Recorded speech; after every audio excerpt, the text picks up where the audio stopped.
my wife sitting in the back. Anybody has not met her? Rika. She's actually in class right now. Are those Captain America socks? Yes, they are. I'm glad you noticed. I did notice, sir. I always have some kind of fun sock that I wear. So I was going to bring my skeleton socks for Halloween, but I couldn't find them. I got my Christmas socks waiting. So when he gets bored, just look at my socks. If you're bored, just, what is he wearing?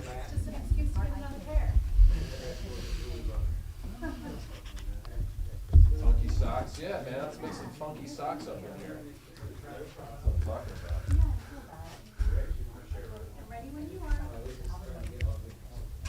Is Bob cued in? Can he hear? Yeah, he's on.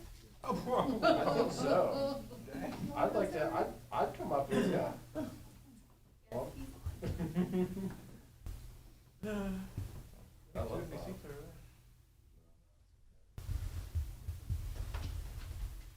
This is really While we're all nice. here, does somebody know where these ducks came from? No, I've asked the same question. Duck. There was a meeting in here and somebody was passing out ducks, and people that do duck rides. Oh, okay. The ducks? Passing out their ducks. I didn't get one. You're feeling duck. You're a goose, I told you. Little ducks. You gotta go get a piece of it. That's what I get. No.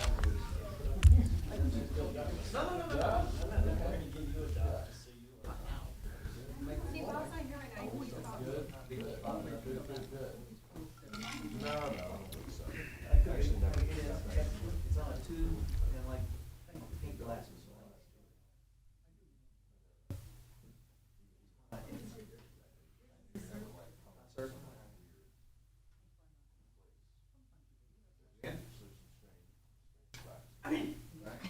Everybody good? Let's call to order City of Port Richey City Council special meeting Tuesday, October 21st, 2025, like stand for the pledge. I pledge allegiance to the flag of the United States of America and to the republic for which it stands, one nation, under God, indivisible, with liberty and justice for all.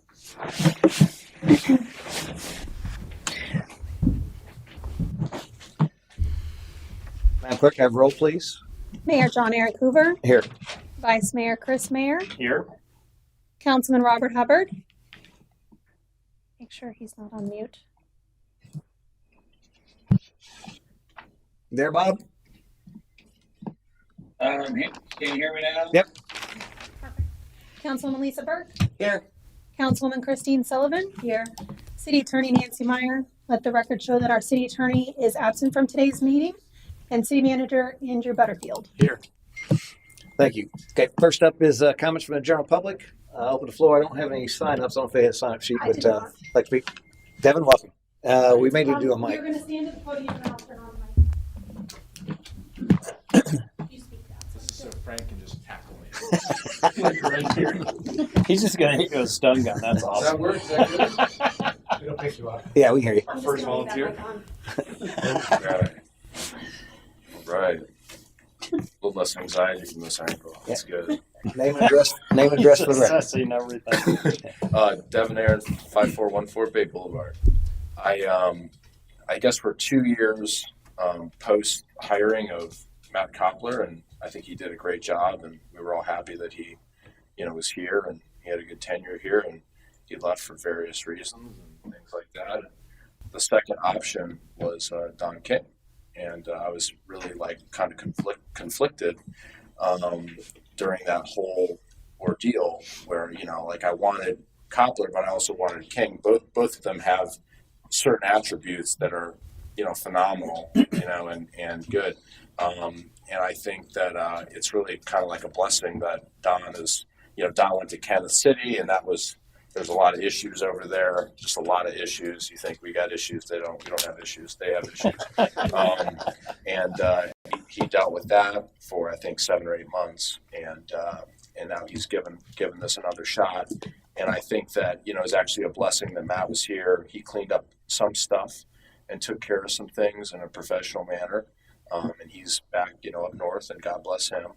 And I think this man is perfect for the job. And I think, and I also want to thank Andy for the last, meeting where he, offered, to stay 6 months, do month to month. I think that was the right thing. That was, a nice gesture. And I think, this is the right thing for us moving forward. And I think we can get a lot done with Mr. King. And not sure where he's living currently, but I'm sure we can get him a place to stay over here, and I'm sure he'll be happy here. And hopefully we can get somebody to stay for a long tenure. And that's really the stability of the city. I mean, the council is important, but the reality of it is the city manager is the most important thing for the city, and that's why I was always preaching about how we need to spend more money for that person, because we spend millions of dollars here every year in our budget, and squabbling over 40,000 or whatever for a city manager. We need to spend the right amount of money to hire the right person. I'm not sure what we're doing here. I know we're kind of talking against the negotiation here with Mr. King, but as far as the money is concerned, we should pay him accordingly. I don't know what that number is. But I think we should give him a shot. I think he'll be great for the city, and there's a lot more work to be done, and we've got a lot of issues and things we need to clean up. So super happy and blessed that he came here today. So thank you, Don. Thank you. Thanks, Dan. Linda, welcome.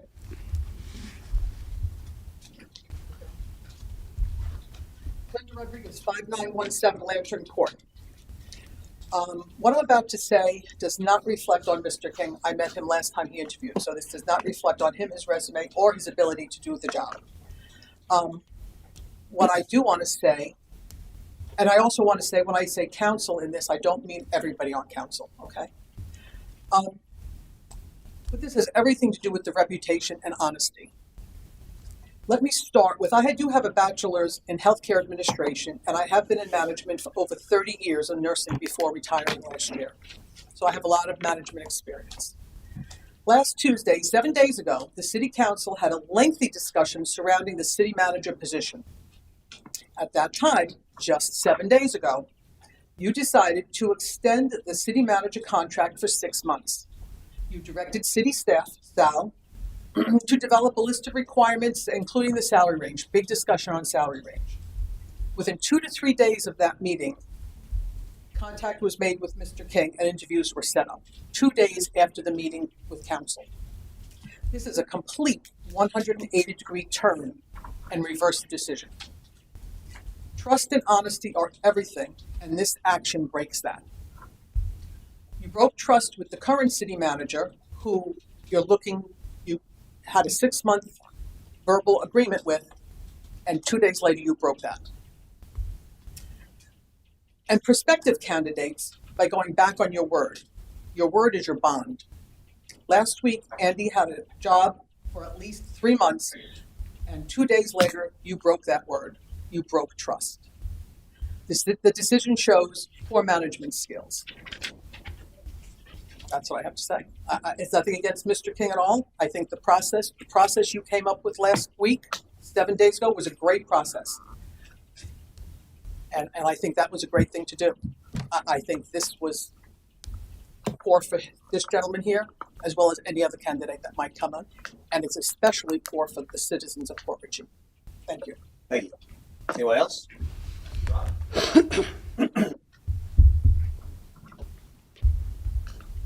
Rob Kimworthy, 5800 Queen Avenue. First, I'd like to say, Colonel, thank you for spending your whole, basically your life, help with defending our country and keeping America. Thank you. I'm not quite understood. I believe Andy had till the end of November was per current contract. So trying to get feelers out there pretty quick, I think was a pretty good idea. If we didn't find anyone, he would stay the extra 6 months. That's my understanding. So I think the previous comment is kind of off, unless I'm missing something. But anyway, I just have one question for Mr. King. Why do you want to work here? Very good question, and I appreciate it. For me, the time that I spent initially when I came to Port Richey was probably very enlightening to the type of community that you have. And for me, I really enjoy being a part of not a large community, but a smaller community that I can have more impact on. Because what had happened that's one of the reasons I went to Kansas City, because it was a wholesome, small community where a town manager could have significant impact. And I believe that here, not as small, but still, in that space to where, as the city manager, I can have that positive effect to ensure that our strategic plan moves forward and that Port Richey gets the benefit of that plan. For me personally, I love public service. After 37 years of public service, that's kind of my forte. I did take time off after Kansas City and said I'm just going to retire, and that's just going to be it, because my retirement is more than enough. Sure. But the reality of it is I need a purpose. I need to be involved. I need to be of a solution provider, somebody that's benefiting someplace other than myself. So it's that sense of community development. And when I was asked by Mayor Hoover, when he saw that I was available, if I'd be interested, absolutely. Because the first time I interviewed with you, I really enjoyed. I got around the town, actually got to see the place and do a drive around before I actually sat down and met you. I didn't get to do it this time just based on traffic. But knowing the community, knowing the involvement of the community with Port Richey, I think it's a phenomenal place to be, live and raise your kids. So I guess you did your time serving hundreds of thousands of people. You just want a little bit more. I want more of an intimate, more relationship to where, the people that I'm helping, I know. Okay. And that they know me, and that we're experiencing that positive exchange of just goodness. Thank you, sir. I appreciate that. Thank you, sir. Thanks, Rob. Anyone else? Okay. So now bring it back to comments from city manager. Do you have any comments? Just had a few minutes to talk to Mr. King before this session. I just want to welcome him to City of Port Richey. Thank you. Anything else? No, sir. Okay. Okay, next up, council business, and item number 1 is interviews of candidates for city manager position. I'm going to open this with kind of how this came about, and I think it addressed maybe some of the confusion out there, and even some the comments that was maybe to the negative, right? So as leaders of the community, obviously we have a job to do, a couple jobs, right? Hire city manager, hire city attorney, approve the budget, and set policy, code and ordinances, right? So that's kind of our scope here on council. And in that, not all times are things clear cut. Not every time is a well thought plan. Something that plans are set in a place that they can evolve if necessary. And so, good leaders have to be agile, right? They have to be able to take things as they come and make adjustments. And so, at the time when we had the conversation at council about how we proceed going forward, we hashed that out. We came up with a plan, and that plan was, in case you hadn't watched the meeting, is that we were going to extend a contract of Andy for 6 months, and we would start the search process. We were going to start the search process in-house first. In-house meaning that we were going to do the advertising and stuff and the vetting for 90 days, and then take whatever candidate we get and review those, and then at that point make a decision going forward if we were going to hire a search firm or continue down another path, right? So that was kind of the plan. I had saw that Don was available before that, but I had not talked to Don to see, because I know that he was available in the past. 4 months ago, I think it was. We were considered, and actually, council consensus was to interview him then as well. That changed, and so it was again, but I had not confirmed that he was interested in coming here, and so we put that plan together. After that meeting, I got confirmation that Don was interested in coming, and Port Richey would definitely be something he would be interested in. And so at that point, I had to make a decision. I understand that Don has other offers on the table, and so we could stick to our plan and move forward with that, and we still can do that. this is not change our plan per se. This is just taking information and acting on it. And it was put to council to see if individually Andy polled to see. Obviously, I was interested in interviewing Don, and I had Andy poll council to see if everybody else felt the same, and everybody else had that consensus. And so that's why we're here today. And so again, this is not a deviation from the plan. If after this interview we decided we don't want to move forward with Don, we do exactly what the plan states. But I think it would be short-sighted of a council that, especially with a candidate that we have here, and I want to expand a little bit upon that. Had this not been Don King, this wouldn't be happening. And the reason for that is that Don went through the process before. When we hired Matt, we hired a Basinger search firm. He was a top candidate in that top 10 that came back to council. It was narrowed down to 5 candidates that we selected at council. Don was one of the 5. Consequently, before we had the interviews, one of those 5 dropped out, and so we had 4. We had Matt, Don, and then 2 other candidates. And we went through that process, long, lengthy process, vetted by the firm. And when it came down to make a decision, council really was on board with hiring both. I think I made that statement. I'd love to hire both, but we couldn't do that at the time, right? And so we had to make a decision. And so we, what really was pretty much a coin flip in some people's minds. I know it was in mine. And I at the time I lent my support towards Matt. But again, it was pretty much a coin flip. And so we did that, and Don went about his way, but he was our alternate pick. And so had negotiations and contract broke down with Matt, we were going to extend that to Don. He was our alternate. And so because of that history, because of that that situation, I felt it deserved a look before we put it out, because 2 years ago we could have very well hired Don. So that's kind of the rationale. I can tell you that I don't like doing things like this per se, but given the circumstances, I think it's the right decision, and I think it's a smart decision. If we stayed to the plan and we would not have done this, Don may have taken another job and he wouldn't have been in the mix, and maybe we'd find somebody, maybe we don't, maybe we would struggle. I know around the state there's several cities that are looking for city managers. I know Dade City went through a hiring process just recently.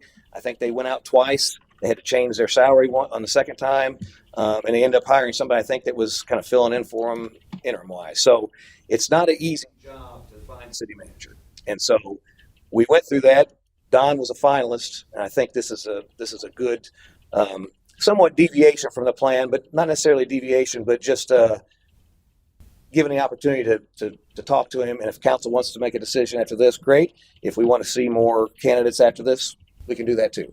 But again, I think it'd be short-sighted, and we wouldn't be doing our jobs if we didn't bring Don back in for some questioning. So that's kind of where I was at on that, and I want to kind of lay that out for the public. Again, it's a little unorthodox, but given the history and all that, I think it makes sense. So that's why we're here today. So that being said, I'll open up the floor to council for questions. And actually, if council wouldn't mind, I know that our time was very short. Staff had a very short time. I know that staff had a list of questions. So if you guys wouldn't mind, I'll go ahead and do the questions that he didn't get to answer in the staff interviews. Get those out of the way first, and then we can go to us. Is that everybody good with that? Bob, is that okay? Fine. Okay. And so staff had a list of 7 questions, and it looked like, did you guys get through 2 or 3? Or 4? Because there's someone here that scored. Some we were able to score. Some we were able to score due to his answer from the first question. It was basically the first question that we gone through. Some of us were able to, between the conversation he had with staff, was able to deduct some of the other answers for those questions. So, as counsel, I would feel free to ask any of those questions just to get your insight on those answers. So, Why don't we do this? We started with the first one, and he answered that very thoroughly. And like I said, between that and then the other interaction conversation he had with staff, some of us were able to basically go, look at the other questions and found the answers we were looking Okay. for. Well, since you were in there, if you wouldn't mind, why don't you go ahead, since you know which questions were asked and which weren't, if you wouldn't mind just going through the questions and just ask the ones that weren't asked in there and let him answer those. Well, the only question that was actually asked was number one, was the number one question. Okay. After that, we didn't get to the other questions. Okay. But like I said, because of his thorough answer and the conversation that he had with staff, some of us were able to put some marks next to those other, have found the answers we were kind of looking for to those questions. So, but like I said, I as counsel, you should just, I would go ahead and anything from number 2 to 7, feel free to ask and get more insight on. Okay. Well, why don't we do this? Since it's just one, it was asked. Let's just re-ask that here, and we'll just go down the list of 7, and then yeah, sure. So we have 7 on one page and 4 on the other. What's the deal with that? So the 4 on the back was basically a presentation skills. They weren't specific questions. That was more How he presented How he himself? presented himself, how he interacted with us at the time, and that's what he was marked on. Okay, cool. Thank you. And I do, obviously 15 minutes with each group is a very short period of time. So I really think that we should be thorough here. And so I'll go through these questions and give them an opportunity to answer them all, and then we can go to council. So number 1, what particular skills or experiences make you the best match to be the city manager? I think I bring a broad set of skills based on, my professional career in the past. Not to including Kansas City, working as a town manager, the standard skill sets required to manage a town, code enforcement, municipal codes, zoning, all those things that I would do here as a city manager, fully abreasted on that. But I think where a lot of my talent lies is when I served as a installation commander on a medium to large size installation. Basically, I was the city manager of a very large installation where I was the mayor, the council, the policy maker, the policy executor. So I have a lot of experience, not only with the role that I will have to participate in, but I also have a lot of experience with the different agencies that I will participate with. Simple example, police department, security department, 2 fire chiefs with 2 separate fire stations with 2 fire missions. I would say housing was one of the specific things that I had a big concern and issue with, because government housing had to manage that and maintain it for the family folks out there. Parks and recreation, one of the big things with our parks and recreation, it's not funded. I was required every year to be able to fund it myself. If I didn't fund it, employees didn't get paid. So it was a big challenge for us to do the best we could. One of the positive things that came out of it is that we made the most revenue of any installation, in the Army. So my employees got paid. We had nice facilities. Unfortunately, the extra money that I made went to those that didn't perform. So I wasn't able to expand and build additional facilities out there. Other items, FEMA, crisis management, disaster management. One of the big things that not only is a installation commander running my own EOC for like a FEMA event, but also being a part of the FEMA resolution for the hurricane when Hurricane Milton came through. One of my primary job was to get the town up and running and standing all over again. And what I will say is, because of my leadership, the team building of my team, we were able to get our town up and running before any town in St. Pete. So if you look at that, if you look at Pinellas County, we were the first ones to go green.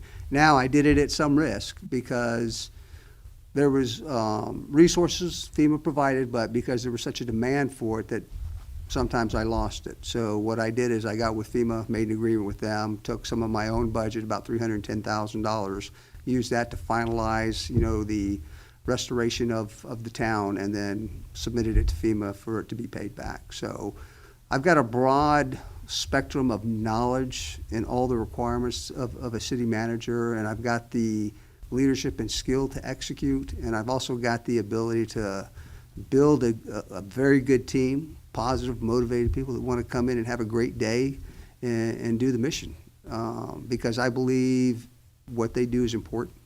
And if it's important to them, it's, by all means, it's important to me, and I know for you guys, it's important. Thank you. Question number 2. How do you encourage, motivate, and develop staff? In what ways have you found to promote morale? By, with, and through a very positive, let me step back. I am high energy. So when I come into the building for the morning, I come in with a positive attitude. So I like to start off me being positive with my people to ensure that, their day starts off with a bang, positive. If I've got to go bring donuts, I got to bring coffee, got to bring something just to make the day a little better, I do that. But more importantly, it's my engagements with the staff, going, talking with them, the interpersonal skills, being able to build that relationship with them. So if we're not having a good day, they can talk to me about the bad day that we can make it better. It's like, hey, what's going on? You frustrated? Are we having a problem with finance? Are we having a problem with dealing with the budget? Do you need some more time, or do you need me to sit down here and help you because you need some assistance? Working through that and just being a part of a team, I think helps build a very positive morale, for people that are working with me. And I think that extends itself to the council also. If you've got a positive team that enjoys what they do, coming into work every day because the conditions are right, because you got the right guy in the seat that can identify and manage those emotions, so it's not a big roller coaster, then you guys are pleased every time you engage with us or anytime you're getting products from us to vote on or report on. Great. Number 3. Tell us about your experience creating, administering, and implementing policies, charter provisions, and ordinances. Okay, this will be interesting because I had a handful of them with Kansas City. I would say for ordinances, some of the big ones we had were about right-of-ways and throughways for parking and for vehicle passage through the town. Our current policy, as far as municipal code, said, no, can't park on the road, you can't do this, you can't park here, you can't park there.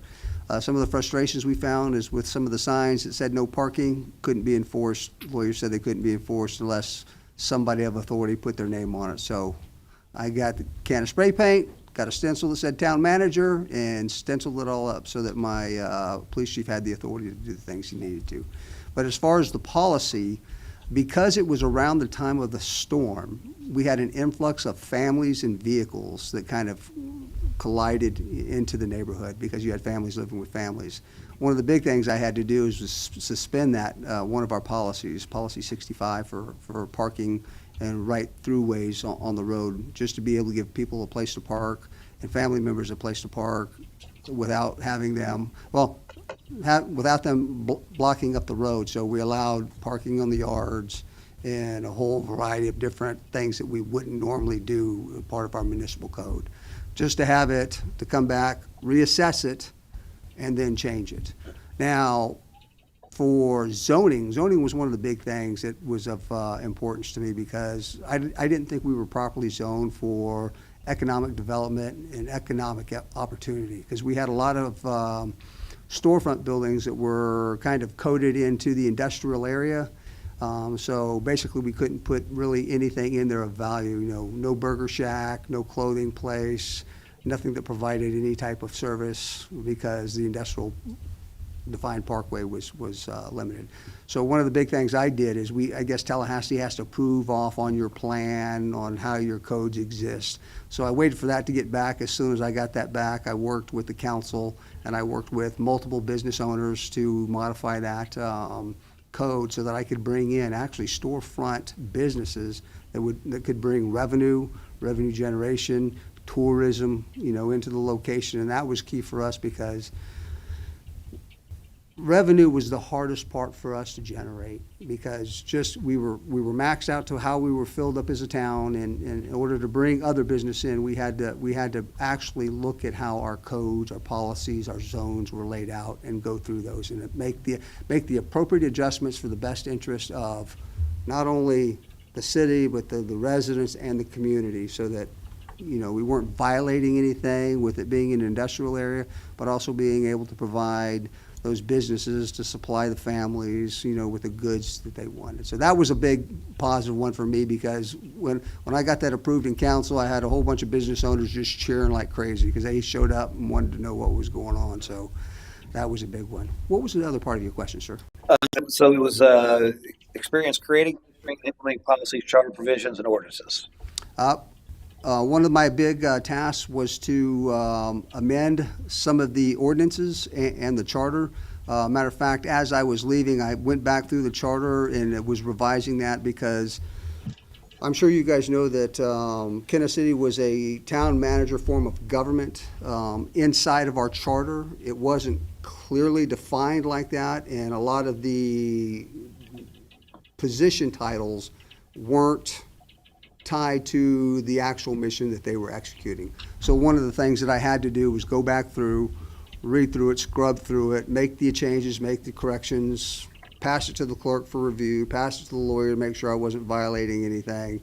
And then we were in the process for the charter completion review to go before council for review. So I didn't get it before the council before I stepped out. Gotcha. Okay, thank you. Number 4, please describe your experience with budgeting and financial management. I've got a strong budget and management background. I think the most I've ever managed is probably about $500 or $600 million budgets. All different colors of money, and what I mean by that is they were all allocated to specific things. So I couldn't spend this amount on shoes, and I couldn't spend this on cars, but in different places I could spend the money in different locations. I am very dialed into budget development. What I do like to do is sit down with a finance director, kind of look at what our previous background is, where we're at. Are we current? Did we pass last year's audit? Are our audits up to date? And then looking through the line codes of where we're spending money, where that money's going. Does it make sense? And then making sure that as we develop the budget, that it's focusing on those critical mission tasks, that the council needs, that the residents are asking for, and then bringing it to you once we've sat down and worked through it, and he's given me the green flag and the lawyer's given me the green flag that we're properly spending the monies that we have collected, so that you guys can make a educated, positive vote on approving the budget so that we can move forward. I can go into more detail. I used to bring a lot of organizations in together to talk their budget pieces before we start. As we go through the lines, like I'd sit down with the police department and say, hey, here's your block. Show me what you need, what's important, what's critical. Here's a limitation that we have based on the budget. Fire department, DPW, so that we get at least feedback from the directors on what is needed for them to conduct their mission. Gotcha. Perfect. Next up is item number 5. Please describe your experience with strategic planning. Strategic planning. Spent my whole career doing that. I think strategic planning is the key to success of any organization. If you don't have a plan that's looking forward, to what it is that your vision's, requesting, you're kind of going nowhere. You've got to have,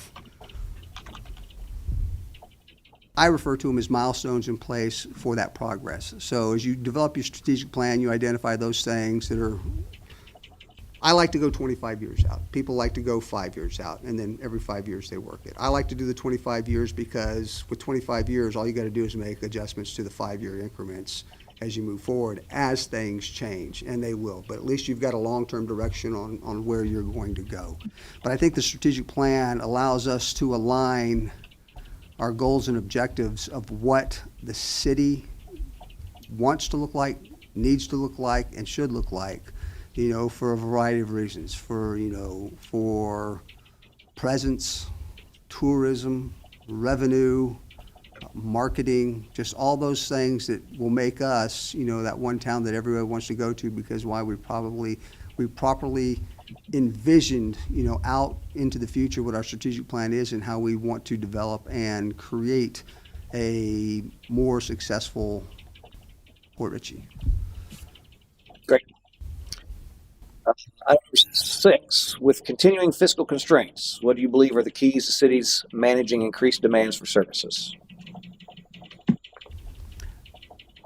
Now, the question I have, if I may ask, has there been any restrictions to the financial situation for Port Ritchie? Have you been, yes, or have you guys been restricted? Is there restricted income that's not being authorized, federal funds for? Obviously, we have different funds that we can spend on different things, utilities, the building department, and all that. But no, we don't have any restrictions. I mean, our general fund, everything it's unrestricted. Outside of the general fund, there's restrictions on different funds. We just received $4.3 million in appropriation money. It's going to come from the state to spend on 3 items. We have grants and different things going on, but no. I think I'm answering a question like we don't have any restrictions based on some audit that we can't do something with. We're in a good shape. Maybe can you answer that any better? We're in a CRA town, so there's CRA and TIF for? Yeah, we do have CRA Yeah. fund as well. I'm right up to speed on that. So the taxation of it, and then any increase in the taxation, you get to roll back into it as a 5% of the goes back in there, right? And county as well. to continue development on whatever project, tourism, whatever it is. As far as the projects and if restrictions on money, I think the key is one, you've got employees, so employment pay.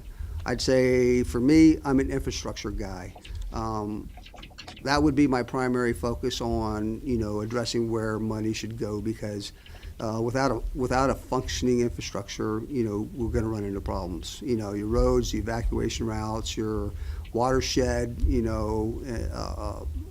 routes and things like that, if they're not up to code or standard, it's going to cause a lot of havoc and damage and concern with residents. I experienced that with Milton because unfortunately, Kansas City did not and was not proactive about going through the stormwater drains, the sewers, and all that, and ensuring that they were clear. So what happened?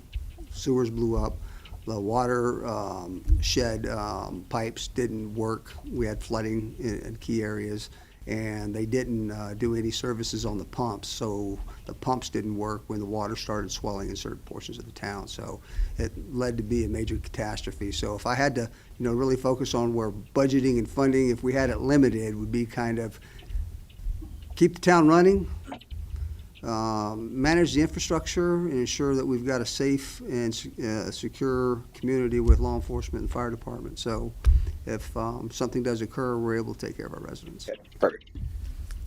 This is the last one, number 7. How would you establish credibility and build trust with elected officials, department directors, staff, and citizens if hired as city manager? Through positive engagement and transparency. I think all of those are key. I think getting out in the community and having community events. We used to have a police coffee that we used to do every other Friday, where we'd invite residents out to meet with us and talk with the community. Council members would show up. There'd be police officers there because it was community policing, so it gave the people the opportunity to interact with their police, but also the town manager for them to be able to come out and talk with me. I was doing town manager get-togethers, because I said if you do a meeting, it's got to be on record, blah, blah, blah. So I was like, okay, let's find a different way to do this. So what I would do is I would hold social gatherings, second Tuesday of the month before our Wednesday council meeting, and I'd sit down and I would have an opportunity at donut shop somewhere where I would get some support from the community to feed and provide, drinks to residents that would show up, and I would answer all the hard questions. It was like, okay, before you go to council, what is it you want to ask? What are the hard questions that you need to ask? Because I'm the executing arm for the council. Can I answer your question now before you go and help the process? Or do I just need to tell you that, hey, we're working on it? Because one of the things that I found is, being honest, being transparent, and being available and seen is critical to the credibility of probably all of us. Because if they don't see us, they don't interact with us, and they don't have some type of engagement with us, they don't know who we are, and they really don't know, our position on things. And I think they like to know that. Yeah, by far, communication is the most important tool in toolbox. Yes. Sure. So that's all the staff questions. Well, with that being key, one of the things that I would say that I did do as a town manager is we revamped our entire website so that we could get direct feedback via, I wish I could remember the site. Anybody in the community could send us a message and about anything. And it was set up so me as the town manager or any of the primary custodians that had management of it could respond back. And I mean, this is like at midnight, somebody's got a question because it's just driving them crazy. They would get on this little app, boom, and then I just turn the response, say, hey, yep, you're absolutely right, we're working on it. I'll be in your yard tomorrow at 7 o'clock. So communication, yes, absolutely key. And you've got to have the right tools for the communication, because if you don't have the right tools, you're not hitting your larger audience. 100%. So with that, I'm gonna turn it over to council, and so I'll go out to Bob first since he's virtual. Bob, I'm gonna turn the floor over to you. You have any questions? No, I don't at this time. I talked to them for a while, and I think those questions were good questions. Okay. If you want to come back and ask any, just let me know. Thank you. Yep. Councilwoman Burke, I'll go with you next. No, move on. Somebody else. Okay. Councilwoman Sullivan. What do you see as the top 3 challenges facing the city? And nobody's not. What do you see as the top 3 challenges the city's facing, and what would you begin to do about them? I've got them in my book, but I'm going to go off the top of my head. I think infrastructure is one of the key ones, and you never get away from that, because it's just, we don't have the ability to constantly sustain, the facilities and road structures that we have. I would say fiscal management of money, making sure that, not only are we managing it, but we're actually able to produce, revenue that helps build, the community and provide the services that they want. Because without the revenue, there's only so much that we can do, and that's one of the frustrations that I have, and that's why grant writing, grant money, to me, is the solution to small towns and small cities on how they have success, is being able to reach out to those organizations to fill the gaps with those issues that we have. And I think the last piece is getting our tourism revitalized to where we're maximizing all of the tourism spots and potential locations to not only build it up for revenue, but build it up for the community, but also build it up as a hallmark for, Port Richey. So when people talk about St. Pete Beach, you can laugh at them and go, nope, Port Richey Beach. So as you're being compared to others, you want to be one of those locations that, that people love to come to, because it does help the community, it does help revenue, it does help helping us to be able to get after those things that do make the community better, and that do make it grow, that do make, being here better than being, somewhere else. I won't use any specific towns because, but I think those are 3 big ones that I would see. I had infrastructure, tourism, and something else probably blended in. What was Fiscal management? Okay. And revenue. Okay. Yeah, I blended that in. Okay. Thank you. Hey. Thank you. Yeah. Vice Mayor. I spent time with Don. Spent time with Don. I've read over his resume and his cover page multiple times. I have hired many high-level people in my lifetime, and regardless of how this happened or why we're here, it's like when you have somebody in front of you that's the right person for the job, and their credentials are all what you need. It's like all the pieces are falling together like a puzzle. You know, you don't look back and say, well, hold on, we need to go do it the hard way. You don't do that. You know, because when you do that, you lose opportunities. Opportunities come and go pretty quickly. You know, I believe in my whole heart that Don wasn't hired last time for a reason. We had to go through that Matt period. Matt's expertise. Matt is not Don, and Don is not Matt. There's things I like a lot about Don. And I'm telling you, based on what I know right now, had I been through that last interview, I would have hired Don, not Matt. That's just my opinion, okay? Because I connect with Don a little faster and easier, and that allows you to get traction and get things done. So I'm thankful you're here, sir. I really mean that. Thank you for your candid responses that you're giving, and I think they're heartfelt and true. And so that's all I have right now. No questions? Then No, just Okay. a statement. Okay. Sir. Yeah. I got a couple, and you know, I'm gonna. These are kind of some hot topics in the community right now. That obviously there's I don't know how much you know about, but economic development is a huge thing. Of course, you mentioned that, and so we have that opportunity going on right in our waterfront. And so, if you could give me a little more background on kind of dive down into your economic development experience, to include anything that you've done as far as you mentioned CRAs and the TIFs and whatnot, and incentives and stuff like that to make economic development happen or help it along. If you give any kind of experience that you have in that realm. Well, I think the biggest part with the economic development, especially with, you know, the waterfront, and being somebody that grew up in Panama City, I watched Panama City go from being just a little coastal town with a Panama City driveway and then amusement parks with nothing on the beach. What it comes down to is business and business development. What are you willing to allow Port Richey to do? Because there's a lot of opportunity to build up, scale up, or just to maintain, you know, a policy level scaled type of revenue generation.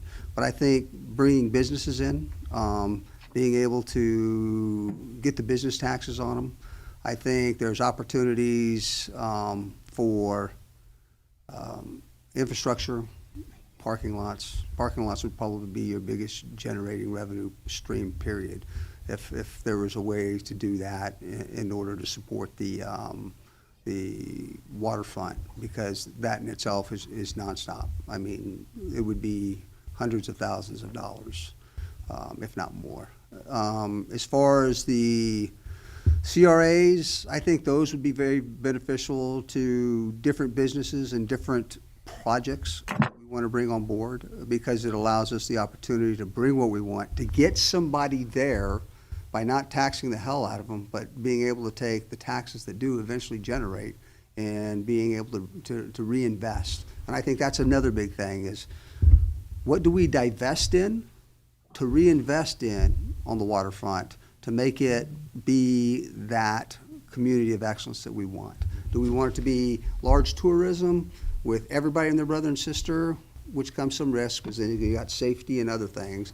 Or do you want to kind of build it as a boardwalk where you still have all the show and go, but at least, you know, it's more family oriented, more protected. So if it's more family oriented, you're going to get more people there as opposed to just adults if it's just bars running all the way across, you know, the water. But looking at more different businesses and activities that can be placed there that would be well suited for the location. So for me, it would be more of a real estate, business investment, capitalize what I can for the CRAs and the TIFs, and then looking at potentially some benefit, some infrastructure support that can support the community down there that also provides us some revenue and payback. And that's where, I mean, a big parking lot guy. If I were in business and you guys had a big beach going on, I'd buy a lot and put a parking lot on it and make a fortune just to do it. I see that with Myrtle Beach. Myrtle Beach has done that with their community for resources for city funding. I mean, they make a fortune off of it. But then again, they have them piled, you know, throughout the strip that they have. Okay. The other aspect was we've started an annexation campaign. I know you, yeah, and I know it's you kind of went through that with Kansas City, and it kind of got poo-pooed when it came to execute on it. But we're in the very early stages of kind of broadening our city boundaries and filling in some of the gaps that we have within the city. So if you could expound a little bit on your experience with annexation and Okay. how that works. For me, annexation, just as an introduction, was key to revenue generation for Kansas City, to be able to give us the funds and the resources that we needed to actually be a proper town, to provide the proper services with the right amount of people, because we were so undermanned and we couldn't afford anybody else. So that was my goal to get. And so I looked at annexation. When I looked at annexation, I looked at more of being inclusive in totality, not just picking and choosing, because I found that the previous town manager before me decided to pick and choose businesses along the pathway for inclusion, and so the whole thing got shut down because everybody came back and said, no, you're not going to pick and choose businesses that make large revenue. If you're not including all, you don't include any. So what I looked at is I developed my larger Kansas City town development. I found areas and communities, and what I did is I tied them together in large communities, and so I wasn't just collecting from businesses, that I was actually including communities that would benefit from our law enforcement, that would benefit from our DPW, because at that point, because for me, as I looked at the communities across the street from us, they were horrible. I mean, you could tell where Kansas City began, nice, pretty, well manicured, and then you look across the street and, oh, that's horrible. So being able to provide them services to improve their community, to provide them not only the services, but the type of community they want to live in. So that was my initial goal with it. So one of the first things I started with is I started off with my map. Said, this is what I want. And then I got with my finance director, who was very good on being able to pull the addresses and residences to give me kind of a strategic plan on, okay, if we pull all these people in, here's our revenue generation, this is what it will buy us if we invest in this. Do we want to go bigger? Do we want to go smaller? Do we think this is the right size? Do we think we can incorporate all these places? Because initially I had it phased, and then I was like, you know what, let's just take a big swath at it and let's just take everything. I'll coordinate with Leelman Fire Department, because some of that was in their district. They were more than willing to support it.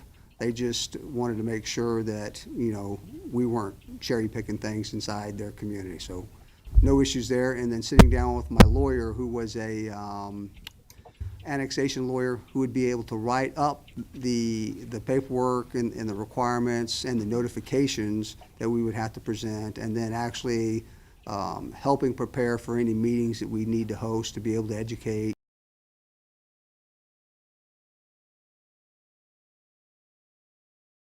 them the positive benefits to the annexation. So when the vote went down, that we could get consensus on the property inclusion.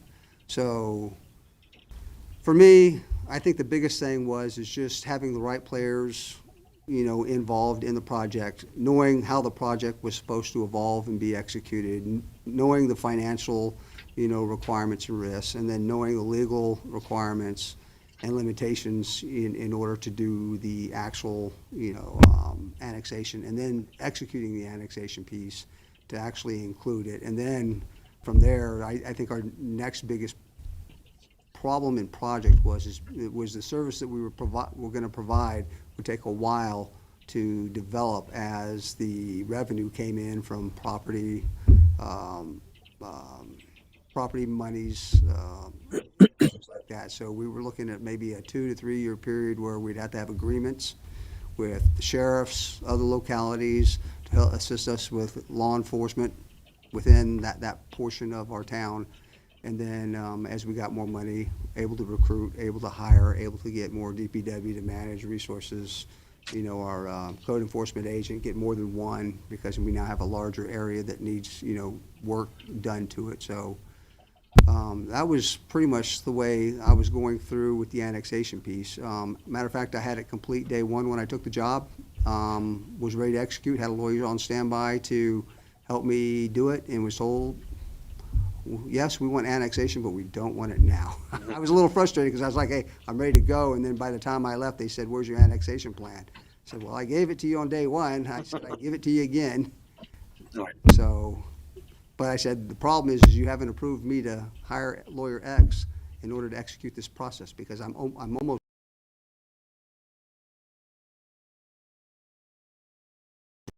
start resourcing the properties.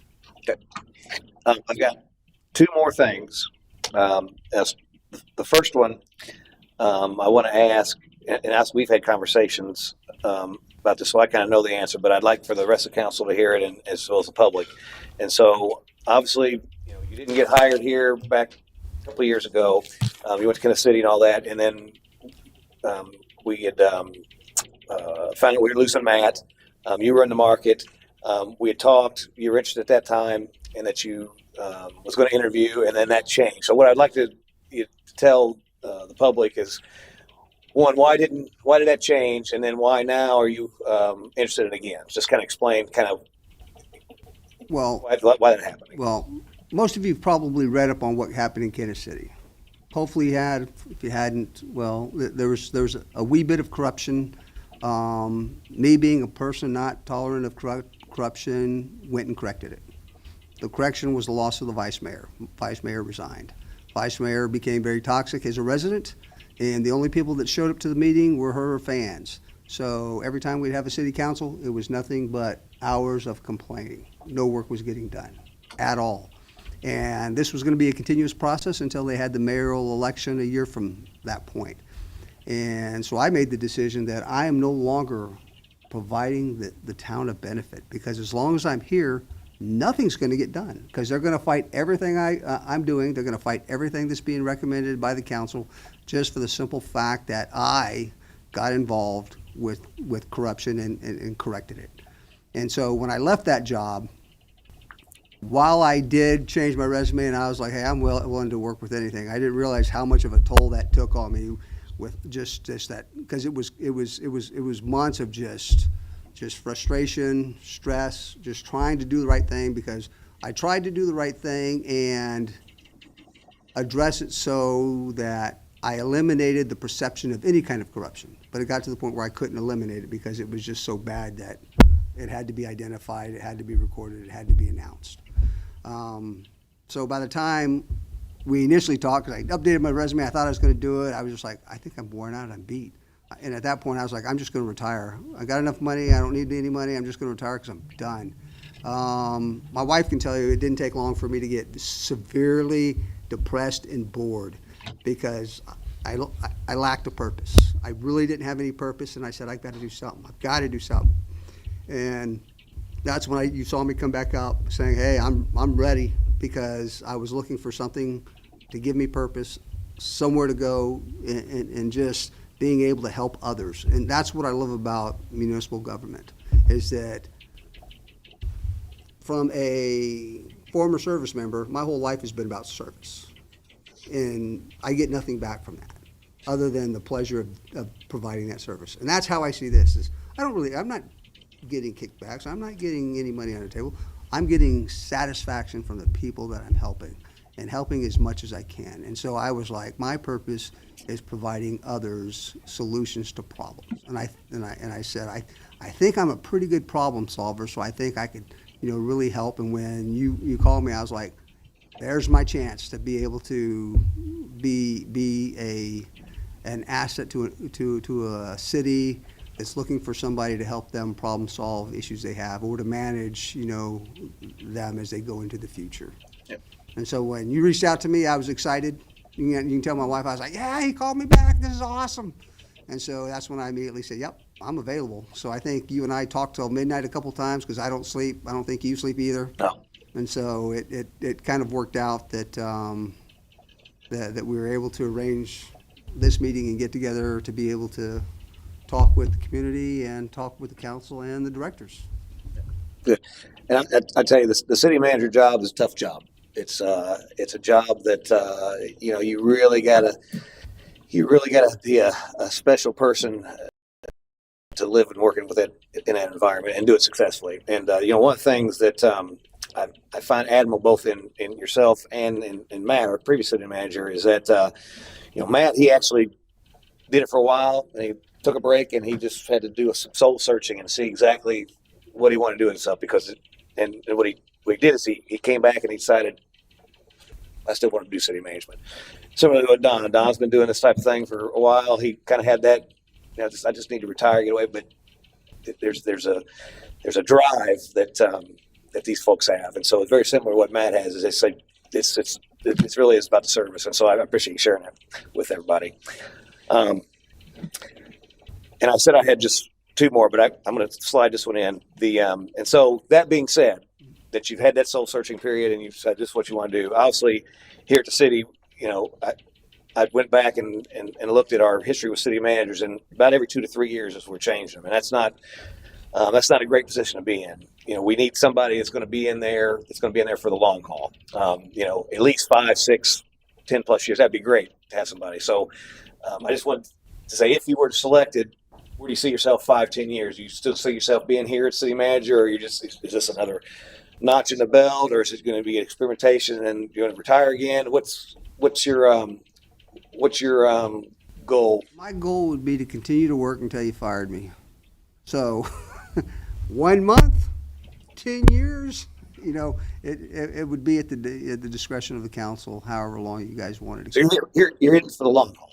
I'm in it for the long haul because, like I said, for me, it's not so much a job, because while I will enjoy getting paid, I don't need it. Right. And for me, it's more about service to a community and trying to do what I can for others. Yeah. And I will say, one of the hardest decisions back when we interviewed you before is that you and your wife were here, and it was you guys really wanted to be a part of the community. You wanted to immediately move here and all that. And so that was tough because Matt was coming from up north, bringing him down here. And so you were already here. You were ready to commit. So that was one of the hard things in that decision-making process. So I appreciate your candor there. So finally, Port Richey has a history. I'm sure you're aware of it, and but it has an extremely bright future, right? And this role will not be an easy one, and it needs a strong and capable city manager at the helm in order to make things continue to progress, right? How confident are you in your ability to accomplish that goal of making Port Richey great and actually getting us to where we need to be? Very confident. I've not met a task that I haven't accomplished. I haven't met a task that I haven't busted my butt to accomplish. The only way that I will fail is if I die in the process of trying to make it great, because that'll be my committed role. Great. Thanks. So that's all I have. So at this point, does anybody have one? Absolutely. In relation to longevity and the problem that we've had maintaining city managers, what would you need from council and staff in order to make this a career choice for you that you could stay long term? What behaviors do you need to see out of us, and what behaviors do you need for us not to exhibit? I think a positive relationship with the council and I would say the administration is trust. Trust being one of the big things. I didn't really have that at Kansas City with my vice mayor. She had access to all my buildings. No one was authorized to have access. She magically had it. I don't know how she got it. And so she was very toxic to my administrative staff, and to the point where they wanted to quit. So what I would ask is some trust in what we do. Let me be your focal point and mouth for the directors and the team, so that, one, I'm receiving what you want, so I'm able to manage it, but yet getting it out to the proper people. But I know there's going to be times you're going to want to talk with the sheriff, or you're going to want to talk with finance, or there's just things that you're going to want to do. I would just say, please notify me so that I'm in the loop with any of the activities that are ongoing, because what we don't want is communication. Well, it ends up being a lack of communication, in which I'm, privy to at that point, because I should be tied into everything that you guys are wanting and needing coming through.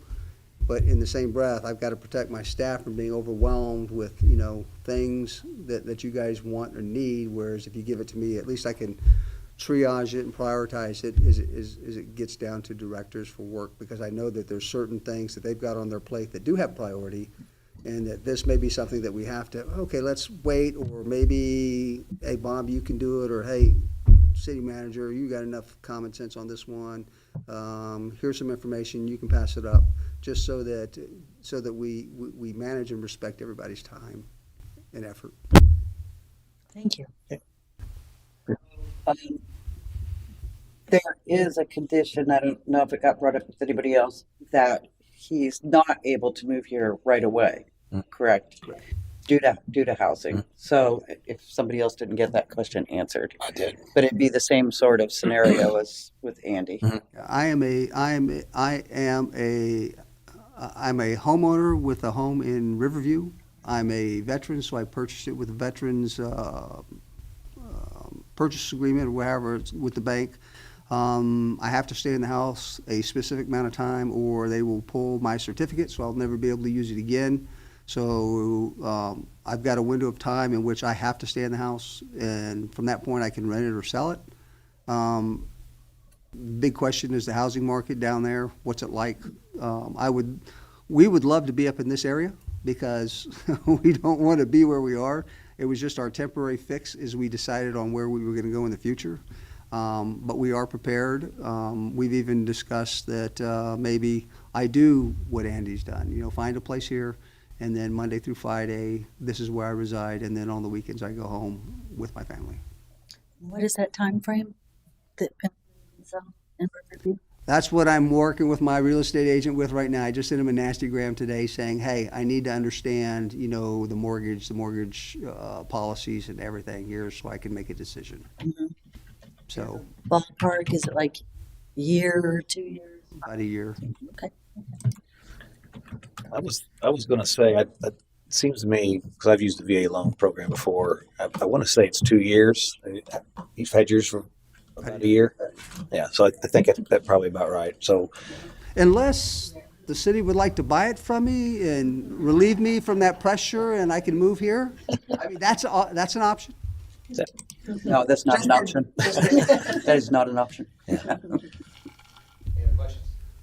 Bud? Not for- Bud? I have a suggestion, Okay. but, well, I would say if we did hire Mr. King, which I do like and enjoy, I was thinking that best case scenario, I would appreciate if he would sit down with Andy and Chris and Nancy and Adam to work out something that he would be satisfied with as far as a pay scale, maybe a tiered pay scale. Chris has experience in that area.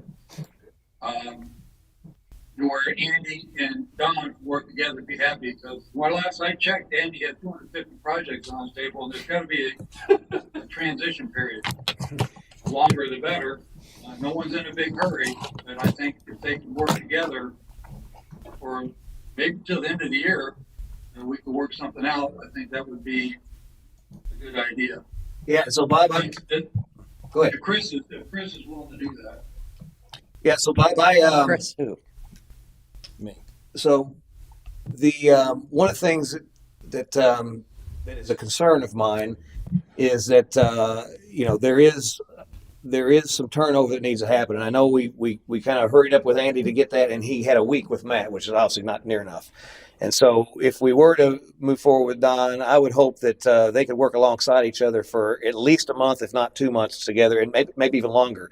And I wanted to ask Don too, and I know I feel like you're fairly flexible. Like I said, you're retired. It's not about the money. I guess if we were to work out some arrangement, and obviously Andy, we kind of said we were going to extend his contract for 6 months. And so I really want to honor that. But again, I didn't want to miss out on an opportunity you either. So I guess if we were to select you, how long would you need to start work like tomorrow, or would you be okay with kind of having some time to get your affairs in order? I mean, if you could tell us kind of about that. I'm not in any rush. If you guys need time, that's fine. Yeah. And it's like we need time, and like I said, we want we need somebody on board or whatever. But again, Andy's been doing a great job for us, and I don't want this to be something where you push him out the door quicker than necessary. Like I said, he's well entrenched in the issues of the city. When it's time for him to move on, he has great knowledge. He can help whoever's coming in, whether it be you or somebody else, to bridge that gap. And actually working alongside each other for a period of time can only help. Yeah. Like I said, if we can work it out number wise and whatnot. So I think that's great. so if you I think it's great because I think he can get those 250 projects done before we. You got two fingers up over here. Yeah, I will say that obviously when he took over, I think Matt dropped a couple bombs on him that he wasn't expecting, and so what I would hope for is that we could have a good transition period Yeah, I am fully on board for the transition, but if I need to be baptized by fire, either way, because if something comes up, it is what it is, and I will settle in accordingly. But I think the transition would be fantastic. Yeah, and with that transition, obviously with the financial constraints that we have,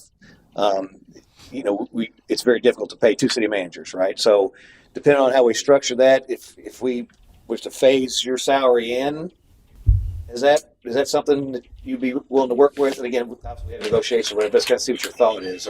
No, we can negotiate. Okay. Yeah, like I said, I wonder what Andy would think about working with Don and Chris and Nancy on figuring out what kind of a pay scale that would work out to be. Happy to work with. Andy? Yes, sir. Yeah, happy to do whatever it takes. You can hire me as a private contractor.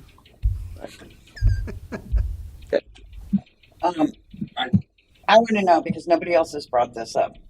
We did last week say this is like us, nothing with you. We did say last week we're extending his contract for 6 months, and then the next thing I know, I was being told there's a meeting on Tuesday. So it wasn't really a joint effort on picking that this was going to happen, and it did. I'm concerned because I like to go by the book on thing. It wasn't advertised. It wasn't noticed. It wasn't transparent. It just happened. It's one person. Yeah. So are we, without, and I'm not saying I don't think that you're qualified or even that I'd pick you, but the fact is also not due diligence to run with one person and not know what else is available and I'm not sure we've even done it right. And I don't want to be in the middle of something that's not done right. yeah, so I can answer that question. That's a great question. So at the end of the day, it's council, city manager. We could hire a search firm. We could put out like we planned on for 90 days. We could literally throw a dart at a wall and say we want you, and hire the person. That's so obviously there's when you're in a hiring process, there's things you have to follow from the law, right? But there's no law that states that you have to have so many candidates. You have to put it out. It's really No, but isn't that due diligence? We talk a lot about due diligence here, and really, this is nothing against you. We talk a lot about due diligence. I hear it all the time on both sides of me. And is this it? Because we're almost making it sound like, here you go. And I like to do things by the rules, and I'm not so sure this was real transparent. The people didn't know.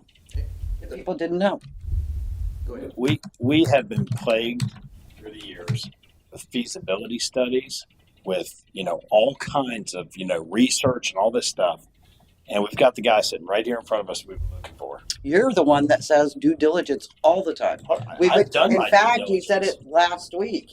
Last week you said we would if we didn't check out other people. Let me give me 1 second, please. I'll give you the floor when I'm done. I was adamantly against a long-term extension on his contract last week. Okay, it wasn't that I knew Don. I never met you before today, did I? Nope. But I knew that there was something that we were supposed to be doing as a city council to look out there. Now, we didn't have to go grab it, pull it, pay $30,000, $40,000, $50,000 for it. I walked in the door. It's sitting here in front of us right now. sorry for using that it, okay? But here's what I think. Here's what I think we should do. You know, I think that there's probably going to be a 1 to 3 month period where Don would be gracious to grab as much information from Andy as he could to do this job here. You know, I don't think 6 months is going to be a realistic, because you can't ask a guy to get out there and run the show, right? And then put another guy next to him and handcuff them together. It doesn't work that way. It would be a disservice to Don, you know, and I think Andy understands that with military experience too.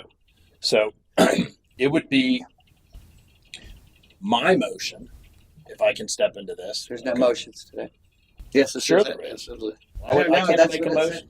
said. I don't know. That's what it said on our. You can make a motion, there's just no negotiations because we do not. But we're not We're negotiating not, we're not contracts. negotiating. We can make a decision if we're going to It would be my motion. Before you hear that motion, I'd let you jump in front This of me. happens to me a lot. When I ask questions, what ends up happening, it happens a lot. I'll ask a question, I'll try to get an answer, and then everybody else jumps in and starts talking, and it never comes back to me, and it's getting a little bit old. So when I ask a question, I want to answer. I don't want somebody else jumping in and telling me what they think and their opinion and all that. I want to know if this is the right way for us to do this. So I want to know if the people feel like this was transparent for us to do this thing. I want to know if it was the right way rather than it being unnoticed, unadvertised, on everything. You know, as long as I know it's the way we're supposed to do it, I'm good. It was advertised. Okay, so Where was it advertised? I think it could have been handled differently, Lisa. I agree with you. I mean, there's different ways to do it. If I was in the position and I had talked to Don, I would have told Don that appreciate your help. Can you wait? I would like to bring us up to the next council meeting to present that you're available and see if they want to have an emergency meeting in your regard. So that might have been different the way I did it, but I guess, you know, some people think it needs to be done urgently, but I agree with Lisa. It could have been done a little bit differently and handled in the next council meeting. We could have had the same results. So, and this is why I stopped the motion, because I want to answer your question. This was not a decision that I made. I gave you the background of it, and Andy asked if you all were interested in interviewing Don or not. If you weren't interested in interviewing Don, we wouldn't be here. But the consensus was everybody wanted to do that, and so we're here, right? And to answer your question, there's one or two things can happen in this meeting. We can decide we want to move forward with Don. We can say, we appreciate you coming out, Don, but we'd like to see some other candidates. Very viable. So the goal of this meeting is not necessarily to hire Don. It's to interview Don. Because if we go out for this 90 days, Don has an active offer on the table. Can I share that? Is that Two active offers? Okay. And so if we were to go out, Don may accept those, and he may not be a candidate anymore. That's just the reality. And I can tell you, back through our history, when we hired John Dute, candidates came in, candidates left further on. I mean, the longer thing, I mean, the hiring market out there, people move, right? And if you want a certain candidate, you need to seize the opportunity, or they may not be a candidate anymore. So that's just the reality. And so that's why I wanted the opportunity to do that. And when Andy pulled everybody to see if, because I wasn't just going to call, and I have the power to call a special meeting whenever I want. It's in the charter. And I could have called a special meeting for this, but I didn't want to do that if nobody was interested in entertaining a candidate. And so I had Andy see if everybody was, and here. I want to be perfectly clear here. This is not Mayor Hoover trying to shove a candidate down your throat. That's not at all. I just wanted to interview Don. I've interviewed him in the past. I know his value, his viable candidate. He was actually going to be selected by the city if Matt wouldn't have took the job. And so the vetting and stuff, I'll come back to you. And the vetting and stuff that you mentioned and all that, we went through that process and paid $35,000 for basically he was a top candidate. So that's it's been done. Now, that's not saying that there's not other candidates out there now that we might want to look at, and we could definitely do that. And if that's the decision of council, I'm more than happy to do that. But I just want to be clear here that here's Don, and if you want to entertain him, he may or may not be in that pool, and that's just the reality of it. And I just want to put out there, and that's fine. That wasn't my question. My question is, can we do this without it being advertised, without it being noticed, without any of that? Because that's what we said before. That's my question. Yes, the answer is yes. Okay. Wow. See, we don't have to go in circles. Oh, I thought I you can just get an answer. We Yeah, don't. it- I don't have. Nancy's not here to ask her these things. To me, it seemed like not something we would normally do. It is a little, as I said before, it's a little unorthodox, but given the history and the situation or whatever, that's what's a little different. But from a legal standpoint, we could literally throw it. We could say, Rob, you want the job? Rob say yes. We negotiate whether he needs city manager. That's, you don't have to put it out there. Now, if you put it out there, you can't. There's rules for hiring, but we don't have to. There's no set law that says we have to put this out. Now, to your point, if you feel like it's not transparent, I mean, it was advertised to the public. They have a chance to be here. We have public here, and I'm going to give that after we do this. I'm going to obviously bring them back up to public comment. But it's just really it's a situation that we decided collectively that we want to have this, and here we are. And so we can hire, or we can go ahead and put it out and get more candidates. It's really up to the council, not up to me, not up to you. It's up to the collective body. So I'm going to open up comment just a minute. So is there anything? Can I ask one more Yes. question of the candidate? Yeah. What was the damage after Milton to Kenneth City, and was Kenneth City in the FEMA disaster zone? Yes. Or it was? Okay. Yes. Most of the significant damage that we had was there was a significant amount of water erosion because we didn't manage our watershed and our sewage lines properly. They weren't cleared out prior to the hurricane season occurring. The biggest piece of it was the erosion of the soil, which caused the collapse of thousands of trees on watershed areas that wouldn't let water, take off, and then on homes and houses. And so one of our biggest task was to get electricity up and going, and then start working with the debris to get it up and going so that we can clear paths for any type of emergency vehicles that needed to get to and from, locations where people might have been hurt or might have been hurt. Mm-hmm. And so that was one of our big goals, to make sure that we've got that taken care of. An issue in Kenneth City? Was flooding an issue? Flooding was an issue in some portions, and those portions are where we didn't properly clear out our water drains, which we were. I mean, flooding of the homes, of the residents. Flooding of the homes, because where the water would settle, it actually brought the water levels up about 3 or 4 feet. Okay. Yes, ma'am. And we were very tied into FEMA, the FEMA Operations Center that was in Pinellas County, and they were very responsive to all of our issues and requirements based on the resources that they had available. Mm-hmm. Being part of that entire process. Yep, and what they didn't have available, sua sponte, can I use that word? Of my own accord as the town manager, I took action to get after those issues that the town still had. But ensuring that I went through FEMA to make sure that we get reimbursed, and then talking with council saying, hey guys, if I don't do this, it's going to be another 2 months before we can do anything. So if you let me do this now, I can have it done in a week and a half, 2 weeks max. How did Kenneth City deal with substantial damage to homes? Did you have substantial damage determinations? Some. I think the biggest issue that we had was on one of our condo residents. There was significant erosion to where it actually started to collapse the building. Unfortunately, because of the condo agreement that they abided by with Tallahassee, we had no jurisdiction on it. But the land that eroded was actually Pinellas County's land. Pinellas County refused to do any assistance or help, because they said that the condo community encroached on property, so it wasn't their requirement. But, good news story, I resolved it all. I got everybody on board. I got Pinellas County to help. I got FEMA involved, so at the end of the day, this took 6-7 months to work through the process because nobody wanted to own the problem.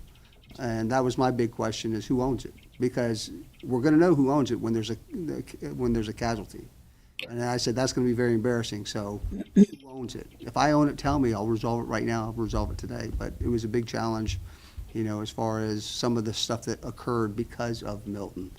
I think where we were successful with the flooding is the sandbag facilities that we had, the ability to provide that to people rapidly before, the water started coming to us, because most of the water was on the beach in that area, but because we are the watershed for everything that gets flooded there, because we didn't manage our systems well, we got, a good portion of that water. But because we were preventative in some of our actions, we were able to eliminate, any significant real water damage to houses. Okay, thank you.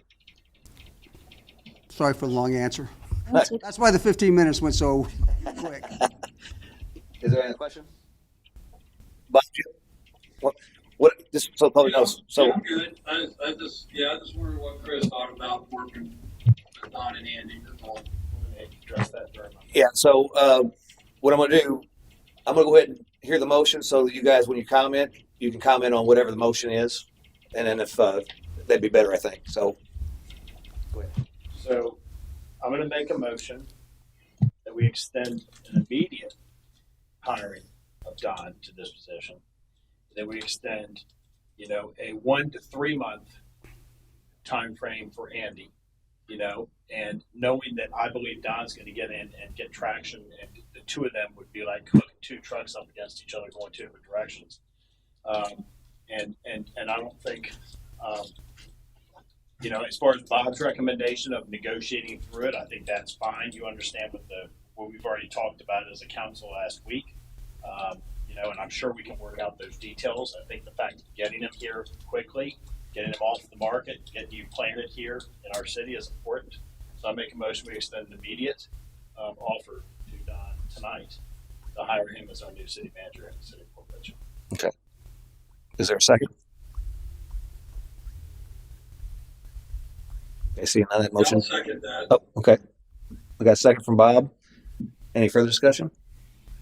I'd just like to clarify what we do for Andy, because I feel like we got very close and to signing another contract with Andy for 6 months, and I think that we need to make sure that we do right by that in this motion. We need that solidified in this motion. I would like to. I guess I can't. Well, here, There's a second. Let me. So, to clarify the motion was to extend the offer to hire. You did mention something about a 1 to 3. So 1 to 3 months.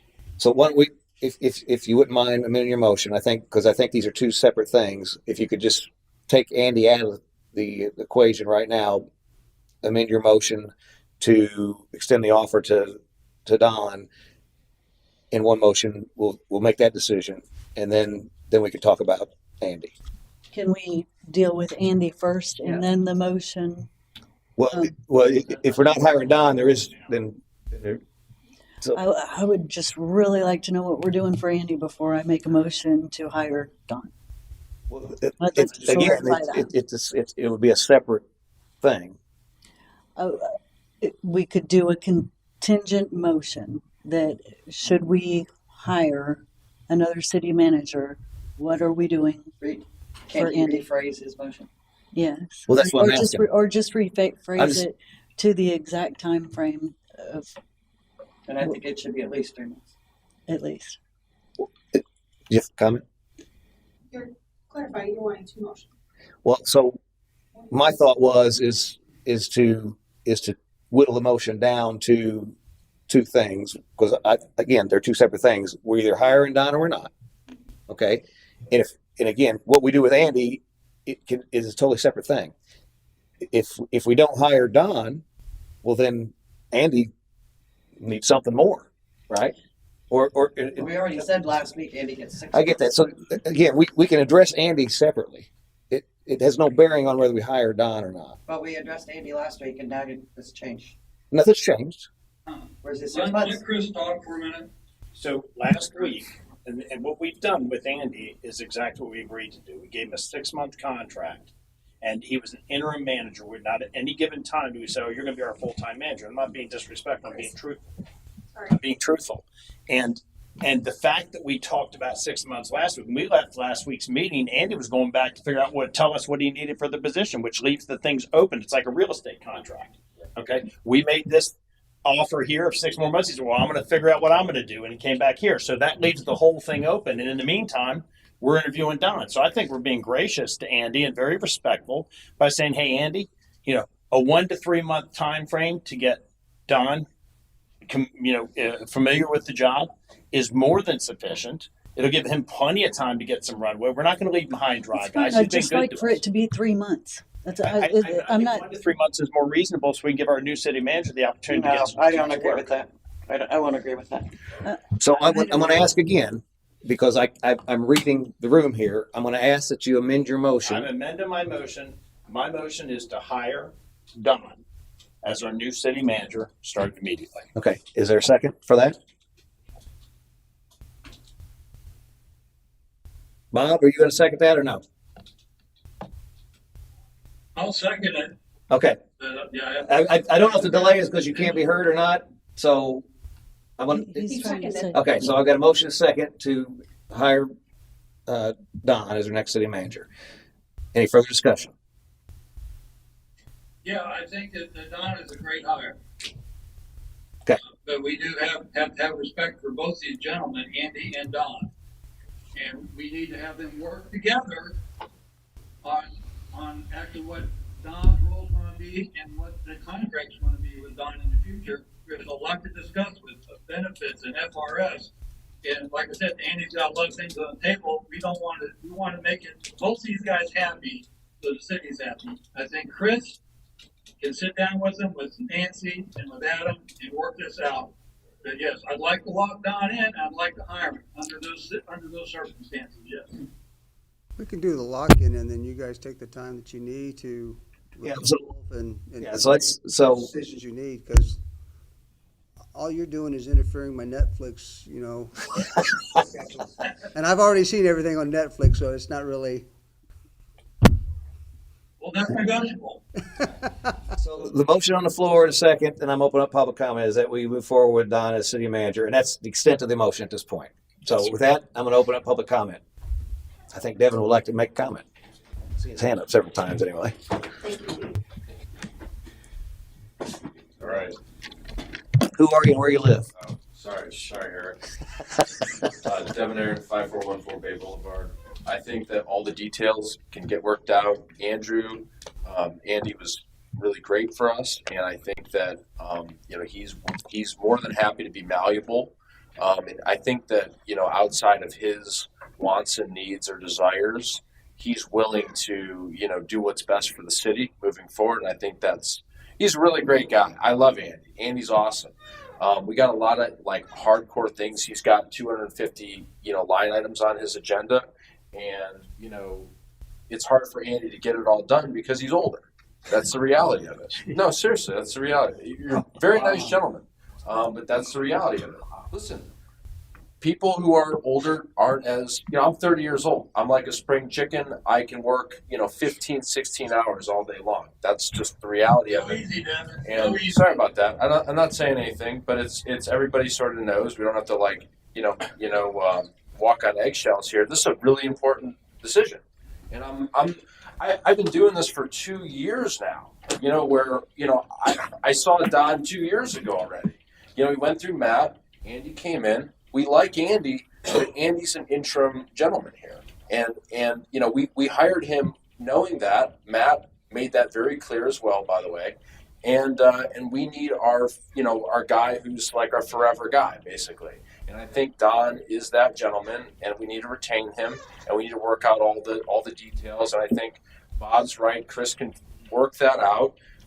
And the nice thing about Don is he doesn't need $1 million to make him happy, because he's got a income from the military because guy served, 30 plus years, base commander, this, that, and the other. I mean, that's a very impressive resume.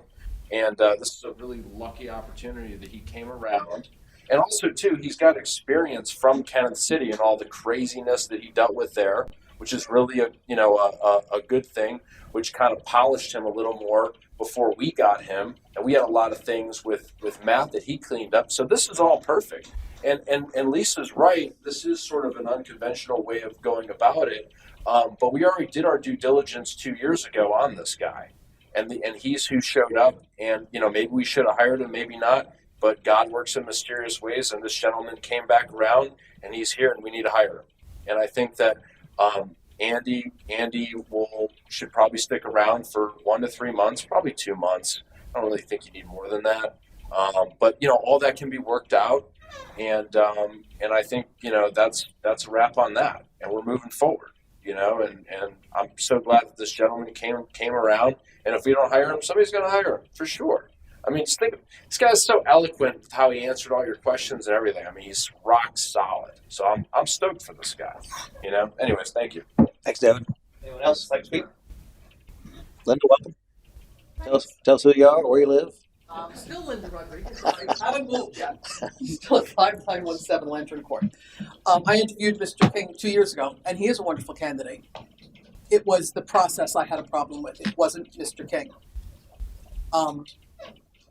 The process that I had a problem with was Andy, who has, all of you said, did a wonderful job, and I agree with y'all. And I think offering him a minimum of 3 month severance after we just said we were going to do a 6 month contract for him would be fair. I don't know what you feel, Andy, about that, but that would be the minimum I would say. I'm not opposed. When I came up here before, I wasn't opposed to Mr. King. I spoke to him 2 years ago. He is a wonderful candidate. Had nothing to do with that. It was with the process. He's been wonderful in helping us, and I think we should reward him because he deserves it. He has helped us through a difficult time. Thank you. Thank you. Anyone else? Okay. Seeing none, I'm going to bring back council for a roll call vote. And remember, I would restate the motion. The motion is to move forward with hiring Don King as our city manager. That is it. Councilwoman Sullivan, what is your vote? Yay. Councilwoman Burke, what is your vote? Yay. Councilman Robert Hubbard, what's your vote? Yes. Vice Mayor Mayer, your vote? Yay. Mayor Hoover, your vote? Yeah. The motion passes unanimously. Congratulations, Don. We're going to be working with you going forward, sounds like.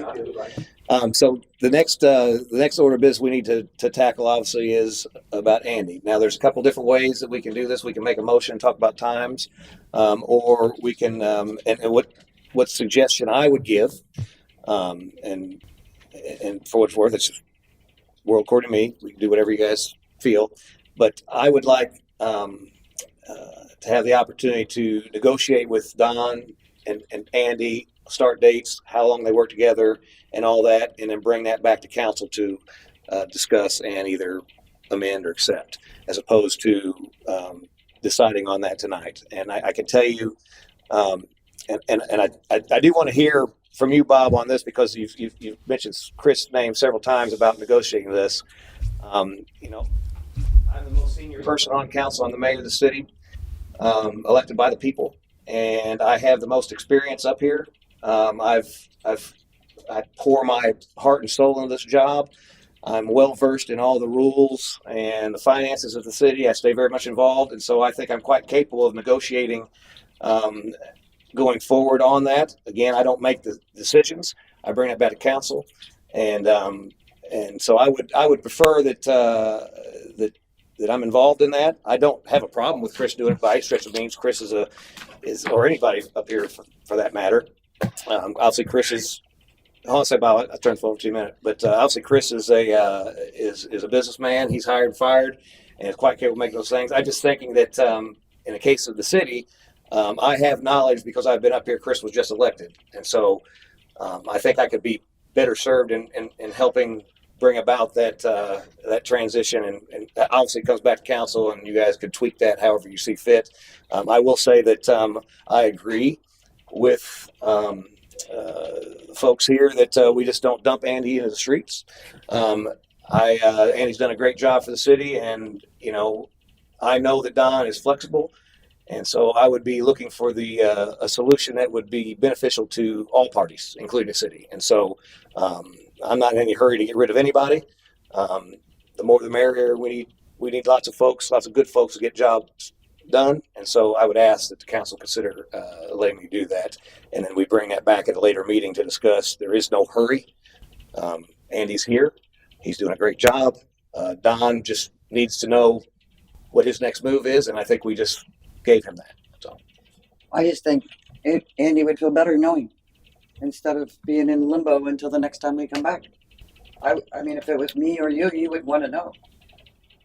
Yeah, well, I agreed, and we can do that. We can try to hash that out now as far as what happens with Andy.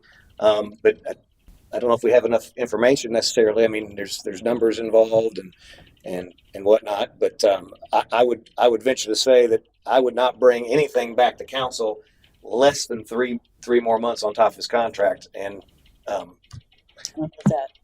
so, but again, That's 4 months. That's 4 months. That's 100% correct. That's right.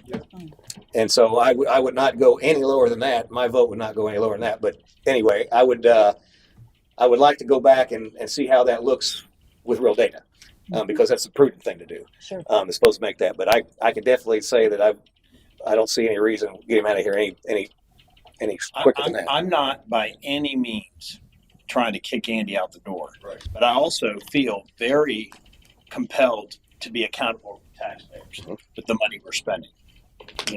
We gave Andy till November, right?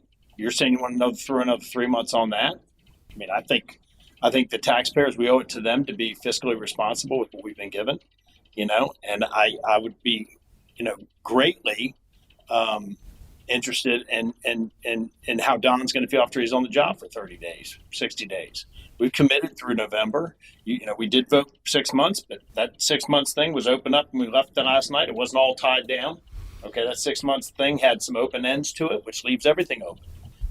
So I think 1 to 3 months is a reasonable offer. And I think when it comes to taxpayers and spending their money, and we look at the amount of money one of the city managers makes, I think that we have an accountability there. Yeah, and I will say too that had we go out to a search firm, that's $30,000 to $40,000 right there that we're saving by not doing that.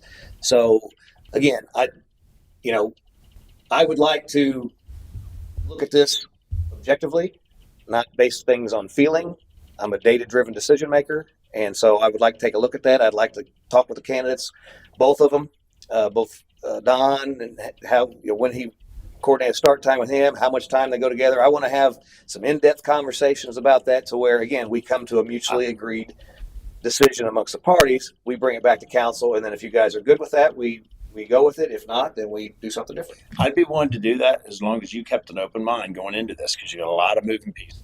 Yeah, I can There's tell a lot you, of moving pieces you don't even know about right now. There's things right now you're going to gather That's information why on. I suggest that Chris has the experience in that area. That's Rick. And any of us can interject. If we have ideas, call Andy, and we have one interject we have going, and you get ideas, but we all can't sit there at the same time. that's correct. It's important that Andy and Don work this out together, and the council members should be there. And since Chris has the most experience in contracting and hiring people, that's why I suggested him. And I just thought it'd be a lot easier if you wanted any of us to call Andy or Don, for that matter, and see how it's going. And if they got an idea, interject it, that's fine. But Nancy and Adam also need to be there because we have a budget, and that's Adam, and he needs to help with those guys on what they're going to decide. I just think Chris would be a good council person out of all of us to be there to do that. Okay with that. Is there something you think I lack, Bob? What? Is there something that I lack? No, not at all. I'm just thinking Chris has got the experience in hiring and contractual stuff. And I was sitting in my seat right there, I'd say the same thing. I think he'd still be back. yeah, okay, well, I appreciate that, but you don't think I have experience hiring people? Do you? Absolutely. Okay. So I this is not a conversation about who should do it or not. What I've asked it. I mean, Well, that's the reason I suggested Chris, because I thought he had the most experience. That's the only reason I suggested. I don't really care who does it. People over 50 years. I don't really. As far as that goes, I think it might be better. Bob, I don't really care who does it, but I don't want to go into that meeting with statements like, hey, we're going to give them 3 months on top of this, because that's not you doing your job that you're supposed to be doing. You're supposed to be diligently grabbing information and making that information pure and transparent, and then coming back to us as a council and saying, here's what I came up with, here's what I found. And if you start making statements before you get there, you can't do that, because then you back up. That's what we did last week. We started throwing out 1-year contracts last week, and that was not the way you negotiate contracts. Again, there's data behind that decision. What I'm letting you know is I don't feel that. And again, I'm gonna be candid with you. Please do. Last meeting, we told Andy we were going to extend his contract for 6 months. And Andy responded to us and said, I'm going to go through and figure out what I'm going to need for that additional 6 months, which is like an open-ended contract. Right. Okay. We were going to negotiate, but again, and again, we're not bound to that 6 months. No, but that's what I'm saying. I'm not trying to be difficult with Andy. No. I'm not. I mean, Andy to me has been wonderful for us, and I don't want to kick him in the butt on the way out the door. But I also know that we are accountable to those taxpayers out there. 100%. And when you start adding up what it is, it's not just here's some money for you on the way out. This could be some serious jack that we need to get our city running. Which is exactly why we need to go back with a data-driven decision to look at that and look at options and talk to both candidates and to come up with that. And maybe at the end of that conversation, he's good with 2 months. Maybe Eric, I'm okay with you doing it. Yeah. I just don't want you to make preconceived statements before you go into that meeting. Then you're going to be bound to those statements.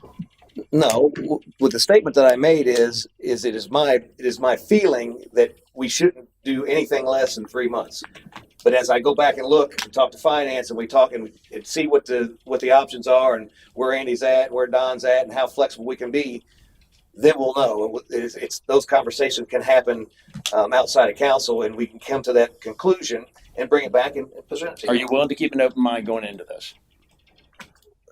What's wrong with me asking that question? Vice Mayor, my mind is extremely open. Thank I can tell you. I'll make a motion that you negotiate between the new city manager and the old city manager and work out a deal that works for everybody involved, that you're willing to go to the polls with in April and tell the taxpayers you did the best job for everybody involved. That's all I'm asking. I tell you what, I stand behind every decision I make, and I am accountable to the taxpayer first and foremost. That's why they put me here, and I can tell you that I have their best interest in mind. The absolute That's best all I interest ask. in mind. Always have, always will. So, was that a motion? Yeah, I'll make the motion. Is there a that we second? let Eric handle that. Okay, I have a motion and a second. Any further discussion? And I don't want you to feel bad about Bob. Bob is a person with a thought and a heartbeat. Oh, I don't feel bad about Bob. I love Bob. When he made that, if you took it personally, and you shouldn't take it personally, because as a council person, we're supposed to go to the best resources we have here. There's things Christine's good at. There's things that you're good at. That's all he was doing. Oh, I understand. And I honor your position as our mayor and say, hey, no, I want you to do it. I understand. And like I said, I don't have anything against Bob. I just want to know where Bob was coming from on that, because if it was something else, I just want to be aware of it, because I can't talk to him about it in public and in private. I didn't hear Lisa come up and say, why didn't you choose me, or Christine saying that. That's the point Chris was making. It's not personal. I just look at all of us. I think Chris is best suited myself personally to do that. That's all. Yeah, I appreciate that. And I don't have necessarily a problem with Chris doing it, other than the fact that obviously I've been around for a while and I know a little bit more about city stuff than Chris does. I was not even annoyed that you did not pick me. Thank you. I'm glad. And and like I said, I apologize anyway. and to be honest with you, I would much rather us all be up here in a collaborative decision making thing. But I think in this thing, we need to do it a little different. And that's but by all means, when it comes back, I'm going to want your all's input, and we can tweak it right there on site. If nobody likes it, we'll vote on that. But I think I can get us to a place we can at least have a conversation. And I appreciate the confidence. Yes, sir. Public comment. Where you live and who are you? Address that you like. They're all in the city. You said you want. Yeah, that's true. I think that was a mistake. Chris should totally negotiate that because he has the most experience. John's a nice gentleman, but he doesn't have any experience hiring and firing people in IT and stuff like that. Love you, John. But you've hired and fired. You've operated companies. It's not everybody has the time as a business owner and things like that with the scope of breadth of experience and things like that to actually sit up here and donate your time to the city for the measly $9,000 a year, whatever it is that you guys are getting paid. That's not compensating Chris at all for what he's doing. And for us to have a gentleman of this caliber up here, we need to let him do that. So I know you guys obviously just voted on that, but I strongly disagree. Motion second. Oh, sorry. Well, yeah, we need to let Chris do this because he's the most, knowledgeable person who's going to be able to make that decision. And as far as negotiating and things like that, business, understanding of business, that's Chris's, if you want to know about the water, that's Bob's stuff. If you want to know about legal stuff, Christine's got that, handled. John, you're really good at running the meetings and things like that, and you've become really good at doing this ceremonial role for sure. But there's things that that Chris has that you don't, and even Bob. So we let Chris run this, and it'd be a mistake to not do that. And Andy, I love you. No disrespect to you, sir. You've been really great to us, and I appreciate you. But I have opinions, and we got to run this place, and we got to make sure it's moving in the right direction. That's all. So thank you so much. Thank you. Anyone else? Rob? Still the same place, Ron Kenworthy, 5800 Queen Avenue. I love you. I love all of you. John should do it. John's been here. He does know the intricacies of the city. He's been here. I mean, he doesn't have a regular job. This is his regular job. Am I right? That's correct. This is all that he does for no money, basically. He's dedicated, as far as I see, unless I've got my eyes half closed, but he's dedicated more time to this than anyone sitting here has ever done. Now, Christine's going to be right behind him because she does the same thing. She's dedicated so much time to the job. He knows what he's doing. And you got the right people. So and as far as negotiating, I think he's right, man. He's 38 years in the military. He can't be without any real purpose. It's true. When you're in the military, you come out of the military, you're good for a little while, but then you lost. You really need purpose. So thank you for that. But I think that's the right circle to go. I don't know too much about your background, but I know the mayor will be able to handle it. Thanks. Anyone else? And before we vote, I'm going to be clear with everyone. I'm not making any decisions here. We're just having conversations to come up with something to present to the body. And really, any of us could do that, right? So no disrespect for anybody. Like I said, any one of you can do it. It's going to come back to you. You're going to be able to tweak it. So if you don't like what we've all come together and decided, Chris could take over from that point and do it. Lisa could do it. Anybody can do it. So I feel like there's, for some reason, that people are saying I'm not capable of having discussions with the city manager that I've been working with for the last couple months. Somebody I've been with, interviewed before, and I've been in this job coming up on 3 years now. I have knowledge of the city that I'd like to take into consideration. Again, I am accountable to taxpayers like everybody else, as I negotiate, it will be in the best interest of the city residents because at the end of the day, that's who we're accountable to. I'm confident you can do it. I have no doubt, and I'd be confident you too. You can do it. So, without put that to a vote, all in favor, signify by saying. Actually, let's do a roll call vote on that as well because there may be some. Say it again. So the motion on the table is that I negotiate the contract with Don and Andy's extension and how all that's going to work out, and that would come back to council then with results of that for your potential approval. It was so long ago, I forgot what the whole thing was. Okay, so roll call vote, please. Councilwoman Sullivan, what is your vote? Yay. Councilwoman Burke, what is your vote? Yay. Councilman Hubbard, what is your vote? what exactly is the motion again? I didn't hear it right. We're voting on me. Let Ashley, I can't hear Uh, you very well. Let Ashley. Okay, go ahead. Sorry. Vice Mayor, Mayor made a motion to have the mayor in negotiations for Mr. King and Mr. Butterfield. But he also did specify to have the taxpayers in mind, so that's kind of what I put in there. He Well, was that- specific. So yeah. just with that, Absolutely. and bring it back to council. Oh, okay. Nay. Vice Mayor, Mayor, your vote? Yay. Mayor Hoover, your vote? Yeah, and motion carries. That's all council business for tonight. We don't have any old business on here, but if anybody wanted to talk about something since we're in public, I'd be happy to open it up. Anything?